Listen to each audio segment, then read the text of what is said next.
Pandian store சீரியல்ல இப்ப அடுத்து என்ன நடக்கலாம்னா, முத்துவேலும் சக்திவேலும் பழனியோட கல்யாணத்தை நிப்பாட்ட முயற்சி பண்ண போறாங்க. ஆமாங்க, இன்னைக்கே வந்து பாண்டியனை மிரட்டியிருப்பாங்க. ஏண்டா பழனிக்கு அண்ணன் நாங்க இருக்கும்போது நீ எப்படி அவனுக்கு கல்யாணம் பண்ணி வைக்கலாம்னு சொல்லிட்டு கேள்வி கேட்கறாங்க. பதிலுக்கு பாண்டியனும் கொஞ்சம் கோவமா தான் பேசுவாரு. அண்ணங்க இருந்து என்னையா பிரயோஜனம், இதுவரை அவனுக்கு ஏதாவது நல்லது பண்ணிருக்கீங்களா? இல்ல அதான் நான் பொறுப்பா அவனுக்கு கல்யாணம் பண்ணி வைக்கிறேன், அத உங்களுக்கு என்னையா பிரச்சனை சொல்லி கோவப்படுறாரு. சக்திவேல்லாம் விடாம மிரட்டுவாரு. பாண்டியா வேணாம் பாண்டியா, ஒழுங்கா அந்த விஷயத்துல இருந்து ஒதுங்கிருன்றாரு. ஆனா பாண்டியன் வந்து அதெல்லாம் முடியாது, என் மச்சானுக்கு நான் ஜாம்னு கல்யாணம் பண்ணுவேன், உங்களால முடிஞ்சதை பாத்துக்கோங்க ஏன்ற மாதிரி சொல்லிட்டு போறாரு. சக்திவேலுக்கு முத்துவேலுக்கு செம டென்ஷன் ஆகுது.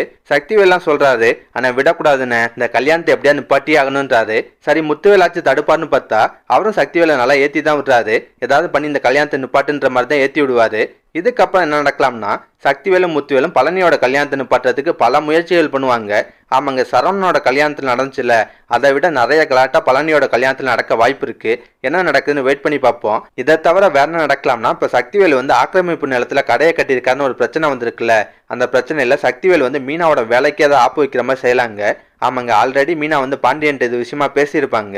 அத்தையோட அண்ணன் வந்து ஆக்கிரமிப்பு நிலத்துல கடையை கட்டியிருக்காரு, அதை இடிக்க சொல்லி நான் நோட்டீஸ் அனுப்புனேன், அதுக்காக அவர் வந்து பிரச்சனை பண்ணாரு. அவர் இதோட விட மாட்டாரு, தொடர்ந்து ஏதாவது குடைச்சல் கொடுத்துட்டே தான் இருப்பாரு. ஆனா அவர் என்ன பண்ணாலும் நான் வளைஞ்சு கொடுக்க மாட்டேன், என் வேலையில நேர்மையா தான் இருப்பேன், இதை பத்தி நீங்க என்னமாம்மா நினைக்கிறீங்கன்னு கேட்பாங்க.